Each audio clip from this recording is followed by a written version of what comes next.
And then you get out of school, and what's the first thing you get is the paycheck. Yes. Talk about that, because you get the paycheck and then you're waiting for the next paycheck. Yes. What does that do for the entrepreneurial spirit? Oh, kills it. Absolutely kills it. And a lot of people are addicted to that paycheck. They're so afraid to venture out on their own and not have the security of that paycheck. You know, a lot of times we say, if you have a full-time job, keep your full-time job, start a part-time business and work it and work it and work it. Look at what you do in your spare time. And people go, I have no spare time. Well, yes, you do. If you broke it out, how much are you watching TV? How much are you on your iPhone, playing video games, doing things that really are not important? And take that time and channel it into the business that you want to create. But for me, I had the paycheck, and my dad was in corporate America, and he was in sales, and I was always taught, get the pay raise. If I'm working an hourly rate, work more hours, raise my hourly rate. It was always focused on making more income, making more income, making more income. The shift for me came finally after I was on my 10th or 12th property. Finally, I'm like, don't keep focusing on that paycheck and that income. Focus on acquiring assets.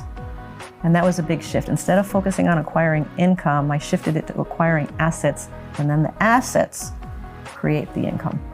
That was a big change for me. That's powerful. So I'm going through the lessons of the book, Yeah, and I'm thinking when Robert started working for his rich dad, he wouldn't pay him the hourly rate. Right. And it almost seems like cruelty, child cruelty. That's what his biological dad said. That's what the poor dad said. Right. And he's going in and he's forcing Robert to be entrepreneurial, right? Yes. He's forcing him to figure out a way to think create. differently, to think the mindset. Yeah. To think different. And I studied finance at the Sloan School of Management at MIT, and they didn't teach me any of the things that I now know that I need to do as an entrepreneur, which is to take risks. Income follows assets. Like all of these, because it's a mindset that is baked into you the wrong way ever since you're a kid. Yeah. You look at your parents, you look at the world, you look at this. It's very hard to unlearn that stuff. It is. And they say like 50% of businesses fail.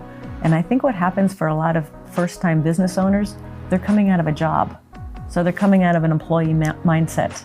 And I know this one guy, for example, in Phoenix, Arizona, and he decided he was going to start his own business. And he had been an employee all his life. So what's the first thing he does? He goes and rents a nice office space.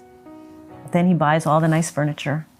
Then he gets a secretary. He hasn't made not $1, and he spends all this because he thinks that's what an entrepreneur looks like.